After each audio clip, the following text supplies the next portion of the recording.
Friends, ನಾನು ನಿಮ್ಮ ಲೇಖ್ಯ M ಕುಬರ್. ನಾನು ಭರತನಾಟ್ಯ ಕಲಿತಾ ಇದ್ದೀನಿ. ಆ ಸ್ಕೂಲ್ ಹೆಸರು ನೃತ್ಯ ಕೃಪಾ ಕಲಾಶಾಲೆ. ನಮ್ಮ ಶಾಲೆದು ಇವತ್ತು ಆ್ಯನಿವರ್ಸರಿ ಇತ್ತು. ಅದರಲ್ಲಿ ನಾನು, ನಮ್ಮ ಅಕ್ಕ, ನನ್ನ ಫ್ರೆಂಡ್ಸ್ ಎಲ್ಲ ಡ್ಯಾನ್ಸ್ ಮಾಡಿದ್ವಿ. ಆ ವಿಡಿಯೋನ ನೋಡ್ಕೊಂಬರೋಣ. ಜನನೀಂ ಶಾರದಾಂ ದೇವೀಂ ರಾಮಕೃಷ್ಣಂ ಜಗದ್ಗುರುಂ ಪಾದಪದ್ಮೇ ತಯೋರ್ಷಿತ್ವಾ ಪ್ರಣಮಾಮಿ ಮುಹುರ್ಮುಹುಃ. ರತ್ನಾಕರಾಧೌತಪದಾಂ ಹಿಮಾಲಯಕಿರೀಟಿನೀಂ ಬ್ರಹ್ಮರಾಜಶ್ರತ್ನಾಭ್ಯಾಂ ವಂದೇ ಭಾರತಮಾತರಂ. ಮುಖಂ ಕರೋತಿ ವಾಚಾಲಂ ಪಂಗುಂ ಲಂಘಯತೆ ಗಿರಿಂ ಯತ್ಕೃಪಾ ತಮಹಂ ವಂದೇ ಪರಮಾನಂದ ಮಾತರಂ. ಆತ್ಮೀಯರೇ, ನಾನು ಗುರುತಿಸ್ಕೊಂಡಿರೋದೇ ವಾಗ್ಮಿ ಅಂತ, ಅಂದರೆ ಮಾತೇ ನನ್ನ ಶಕ್ತಿ. ಆದರೆ ಇವತ್ತಿನ ಕಾರ್ಯಕ್ರಮದಲ್ಲಿ ನನಗೆ ಜಾಸ್ತಿ ಮಾತಾಡೋ ಹಾಗಿಲ್ಲ.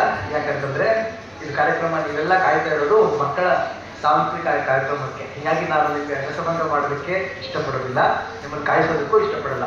ಆದರೆ ಚಂದನ, ನನ್ನ ತಂಗಿ, ಆತ್ಮೀಯ ತಂಗಿ, ಅವರು ಕರೆದಾಗ ಇಲ್ಲ ಅಂತ ಹೇಳೋದಕ್ಕೆ ಮನಸ್ಸೇ ಆಗಿರಲಿಲ್ಲ. ನನಗೆ ಅವ್ರು ಡೇಟ್ ಹೇಳಿದ ತಕ್ಷಣ ಪ್ರೋಗ್ರಾಮ್ ಫಿಕ್ಸ್ ಆಗಿಬಿಟ್ಟಿತ್ತು. 28 ಏನು ಮಾಡೋದು ಅಂತ ಹೇಳಿದ ತಕ್ಷಣ ಬೇಜಾರಾಗ್ಬಿಡ್ತು. 28 ಇವ್ರು ಮಾಡೋ ಪ್ರೋಗ್ರಾಮ್ ಮಾಡೋ ಡೇಟಿಗೆ ನನ್ನ ಪ್ರೋಗ್ರಾಮ್ ಹ್ಯಾಂಡ್ ಇಲ್ಲ ಅಂತ. ಯಾವಾಗ ಅಂತ ಕೇಳಿದ್ವಿ ಚಂದನ, ಬೆಳಿಗ್ಗೆ ಅಂತ ಹೇಳಿ. ನಮ್ಮ ಸಂಜೆ ನಮ್ಮ ಪ್ರೋಗ್ರಾಮ್ ಬನ್ನಿ ಅಂತ ತಕ್ಷಣ ಹೊತ್ಕೊಂಡು 4:15ಗೆ ಮುಗಿತು ಪ್ರೋಗ್ರಾಮ್ ಮೈಸೂರಲ್ಲಿ. 5:30 ಅಷ್ಟೊತ್ತಿಗೆ ಇದು ವಾಪಸ್ ಬಂದಿದೆ. ಬರಲಿಲ್ಲಾಗಿದ್ದರೆ ನಾನು ತುಂಬಾ ಕಳ್ಕೊಳ್ತಾ ಇದ್ದೆ. ನಮ್ಮ ಭಾರತೀಯ ಸಂಸ್ಕೃತಿಯಲ್ಲಿ ತುಂಬಾ ಮಹತ್ವ ಇರೋದು ಗುರು ಶಿಷ್ಯ ಸಂಬಂಧಕ್ಕೆ.